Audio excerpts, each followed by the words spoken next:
Hello, I'm Jerry Spinelli with the UC Cooperative Extension of San Diego. This is a series of videos about water quality indicators. In the previous video, we talked about various units that you can use to measure nitrate concentration in water. In this video, I want to talk about different methods, different tools that you can use in the field to measure that concentration. And I have here three different kind of colorimetric strips, and each of them gives you a different colorimetric scale to compare the strip to. But I want to draw your attention to the fact that this one has units of nitrate nitrogen. Like we discussed in the previous video, this other one also says total nitrate NO3N. So it's NO3N is another way of saying nitrate nitrogen. So these two strips should have the same result, use the same unit, and in fact also you can see that the range is the same. It goes from 0 to 50. This other one instead uses units of nitrate. So if I told you the truth in the previous video, for the same sample with this strip we should get about 4 times larger than what we get from this strip. And you also notice that the range is a lot larger on this strip. So we're going to run our experiment.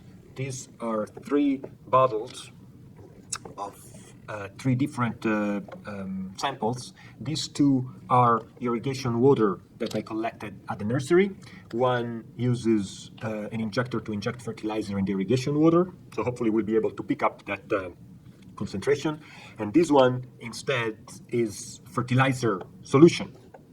So we'll start from this colorimetric strips. This is what the strips look like. They're just strips with the pads at the end of it.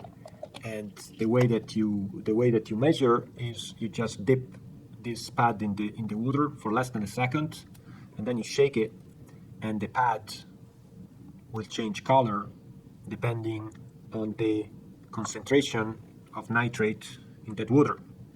You're supposed to wait 1 minute before you take the measurement, but you can see already that this one probably has close to 50, and this one in the middle probably has a concentration of about 10 ppm, and the last one didn't have any nitrogen because it's just water, because at that nursery they're not injecting fertilizer.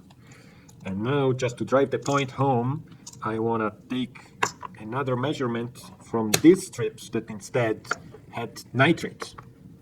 So place your bets on what these other strips are going to give us.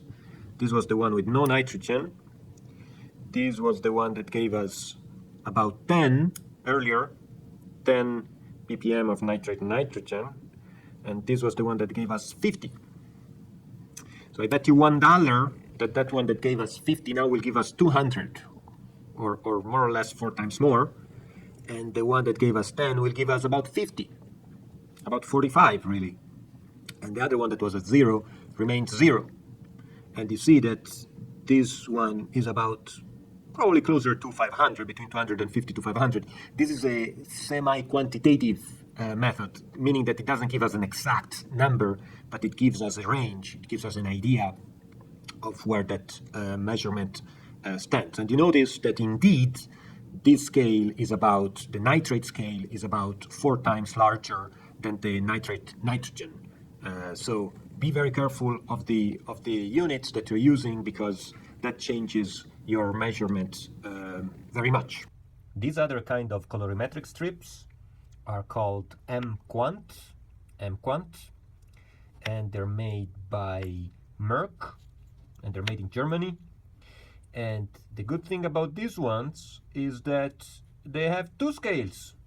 They have both scales. So this is NO3N, or nitrate nitrogen, and this up here is NO3. And here you can see that the upper scale is about 4 times larger than the lower scale. So again, this color will be probably around 100 in ppm of nitrate, or about 23 in ppm of nitrate nitrogen. Finally, I want to show you this other handheld meter. and I'm going to put some of this water in there, in this part of the meter that is called the cuvette. And this one gives us nitrate, again, nitrate, not nitrate, nitrogen. So this measurement is comparable to this strip test, and you can see that the number here now is 56, and so it's very close to what we measure with this strip, that in fact the color is about 50. So to get a measurement that is more accurate, I recommend taking a sample and bringing to the lab.